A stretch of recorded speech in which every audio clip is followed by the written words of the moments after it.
Hello, hello, hello, and welcome to my YouTube channel. My name is Jameelah, and I am a master manifester, and I'm sure you are too, because you are watching and consuming content like this. The name of this channel is Holistic Manifesting because I believe in a whole body, whole mind, and whole being experience when it comes to manifesting these amazing lives that we're choosing to live, right? What I'm discussing in this video is the emotional, mental, and physical impact that a long commute to a workplace has on you. And this is a very practical video. And the reason why I'm discussing this is because sometimes I just like to come back down to earth and have like very practical conversations, because we can't deny that we're living in a life where we are 3D people. You know, we live in a 3D world, even if we don't consider ourselves 3D beings, right? And we have, we got to shower these bodies. We got to use our voices to say, hello to people at the grocery store. We got to live in this world to some extent. And something I know that a lot of people get involved in, and I'm like this, if it affects you, because everybody's not affected the same by everything, and we already know this, is a very long commute. I've had two instances most recently in life where I was offered things that were very favorable for me to do, but the commute to them was not favorable, put it that way. And I went ahead and did these things anyway. So the first time that I was doing this, it was a combination of things. I was living in an environment in a city that I didn't like very much because I didn't like the energy in it. And I didn't like the neighbors. I didn't like anything about the environment. And I was always very honest about that.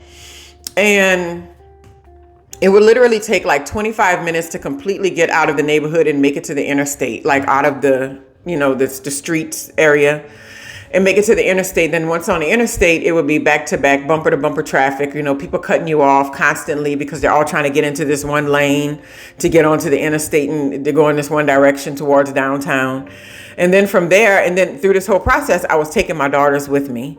So not only was I going through this commute, and it would take about an hour and a half to do the full entire trip. So from the moment I left the house to I dropped the one off at one school, then I dropped one off at the other school, and then I went to the workplace that I was at that particular time, it was about an hour and a half to hour and 45 minutes on a rough day, right?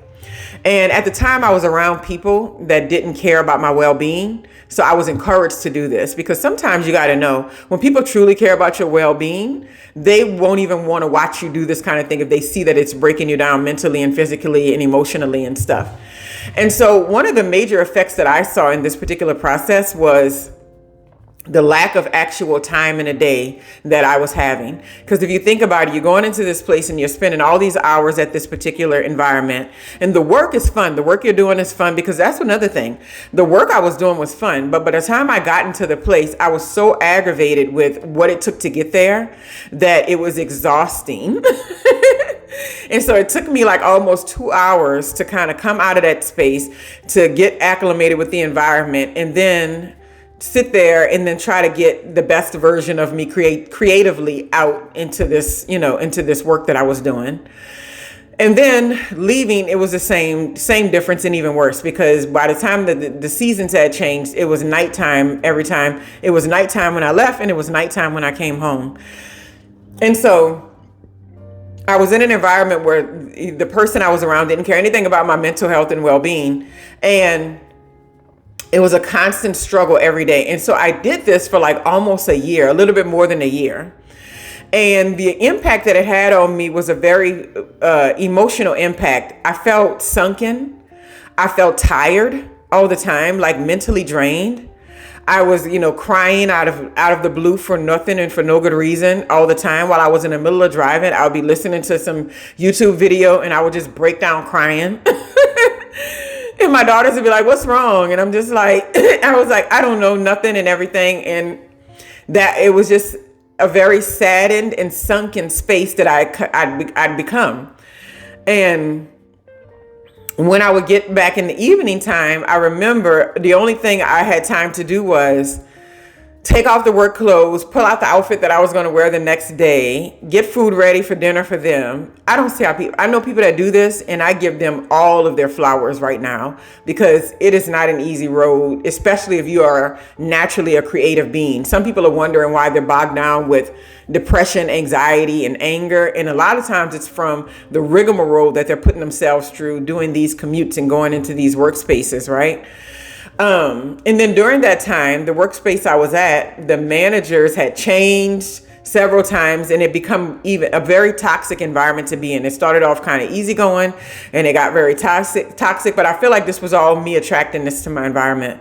And I felt like my test in that was to let it go right then and there, to let the environment go to where I was living, to move out of that, to let the people I was around at the time go, and to let the work environment go. I was supposed to let all of that stuff go, but I was still trying to be like, how can I show up for other people? And a lot of times we'll kill ourselves trying to show up for other people, and they won't even care at the end of the day.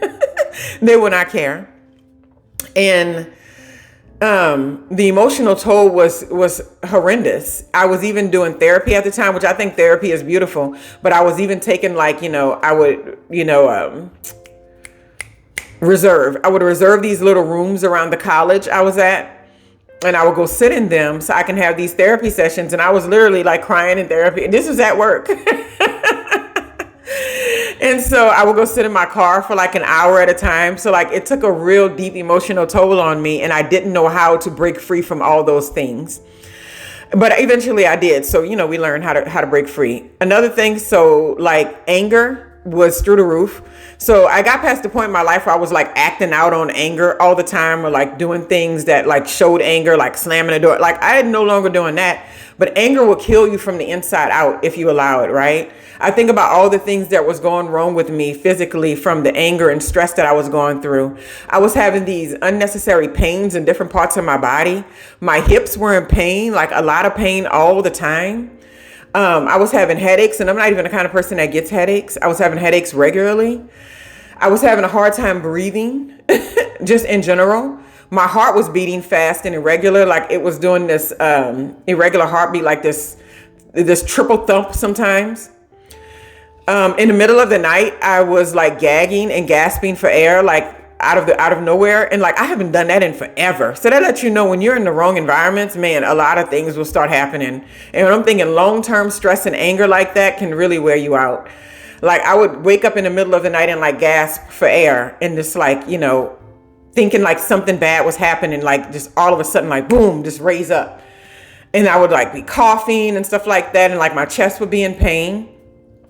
Another thing physically and emotionally I know was anxiety was through the roof. Like I haven't had any issues with anxiety in like more than a year. Right. And I've had some small moments to where I was like, ooh, what's going to happen with that? Right. When I was like exiting some of these this really rough environment, I had already extracted what I needed to from this environment, and I was still there. And I was like, let me just make a little bit more money. Why not? But it was just too rough. And I remember thinking like, oh, what are they going to do with this? What are they going to do with that? And I was having little bits of anxiety going through that, but nothing like what I was experiencing when I was doing a regular commute, living in a rough environment, and also being around people who didn't really care about my well-being. And then putting my daughters also through that type of traveling every day. And they would be asleep in the car, trying to do homework in the car. They couldn't enjoy any activities at the school because everything was a burden. So like any after school activities, none of that existed. Like they couldn't do it because of the time that it took to travel from one place to the next. If one of them got out of school at like 6 p.m. because they were in after school something, we had to literally sit at the school or either go to Target or either find something else to do for a couple of hours because it wasn't even feasible to go there and then come back, because it took an hour and something to get home. So it was just really rough. And so when I got rid of all of that stuff, the people, the place, the environment, the position, all that kind of stuff, and then we moved closer, they're involved in everything now. They're having a beautiful high school teenage experience. They're at this person's party, this person's event. They're, running events. They're both in leadership in the clubs and activities that they're in. One of them does music lessons regularly. The other one actually has a job, which is not even her personality, but she is working kind of a ritzy kind of place. So I'm not even surprised that that's what she's attracted. And none of this was even possible in that lifestyle that we were living at the moment. And nothing that I do takes me more than 10 minutes to get to ever. Their school, her little job is 2 minutes from my house. 2 minutes. So I can leave one, drop one, pick one up. Like my mental is so much better now. And so like, I think sometimes we don't really understand the toll that we're taking on ourselves because we get used to doing it. We get comfortable in and doing it. And then we're sometimes around people, placed in an environment where they don't really care that you're suffering. They don't even care about what you're going through. And I know so many people who do this, and then they go home and take care of kids. They go home and take care of the household. They go home and wash clothes. They do dishes. They do ironing. They cook food. They get, food prepared for the next day for the kids and all this sort of thing. And then they try to, like you say, oh, have some time for yourself. It's unheard of. And then over time, I've seen this, it creates a sickness in your body and dis-ease in your body, right? And we wonder why there's an epidemic of so many women who are mothers who are in their 40s that are literally dropping dead from like strokes, high blood pressure, and like heart attacks, because they're not taking care of themselves, because they don't have the time and they haven't figured out a way to work themselves out of these environments. So that's why I think personal development, especially in the way that I feel like I teach it on this channel, in the way that I discuss it, is so important, because you can definitely create a better environment for yourself. And I would say the number one thing you want to get yourself out of is those really long and expanded commutes to any workplace. And while you think it's not having a negative impact on you, there are even studies that show online, I was just reading it, that's why this topic popped up to me, the physical impact of sitting in that position like that for an extended period of time. And the impact also of having to be turned on while you're driving, of watching lanes and paying attention to people cutting in and out of the lanes and stopping and going and stopping and going, and people blowing horns at each other, and like road rage incidents happening, even if you're not involved in those incidents, right? So there's a lot more than just the drive that is taking a toll on us, right? And so if it's not affecting you in that way, I say more power to you. But a lot of people don't realize that it is a very negative impact on you, and it's taking up your life.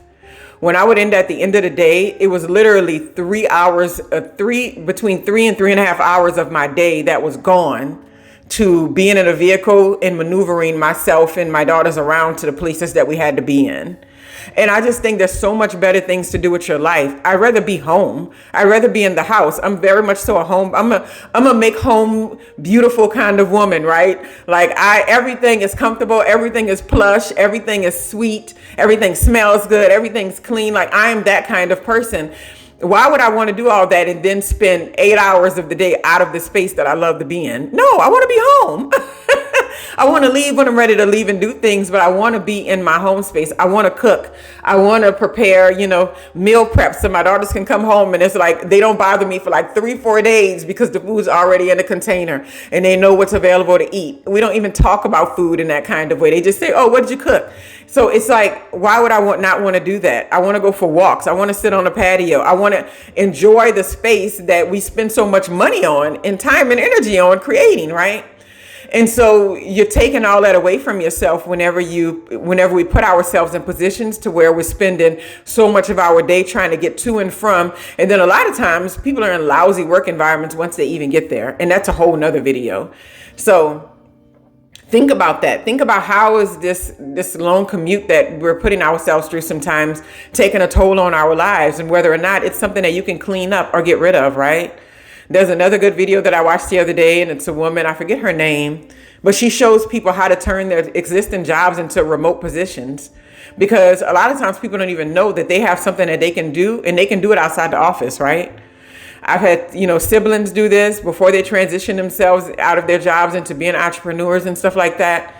They were doing remote work that wasn't remote when they started, because, if I'm going to sit down at a desk all day and that's my option at this particular time, why not sit down at a beautiful desk at my home where I can have home cooked food, where I can use my own toilet?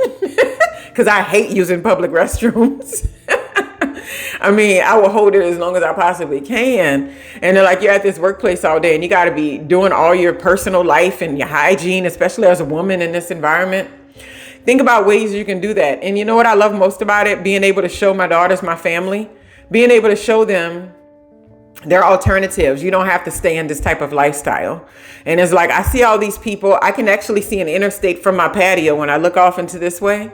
I can see an interstate and I see it sometimes bumper to bumper, the 18 wheelers. And I'm like, thank you. Every day I'm in gratitude that that is not something that I have to do anymore, that that is not something that I'm putting myself through anymore. And that I can do yoga in the house and stretch my body and not have my body in this tight position of sitting in commute position all this time, right? And if I want to listen to audiobooks, I can listen to them at my house while I'm cooking, you know, because that to me is a better experience than listening in a car anyway, right? But like I said, if this doesn't apply, then it doesn't apply. But anyway, I wanted to talk about this today. The emotional, mental, and spiritual and physical effects of long commutes, what they have on our experience in life. Anyway, one of my more practical videos. I hope y'all have a wonderful, wonderful, wonderful day.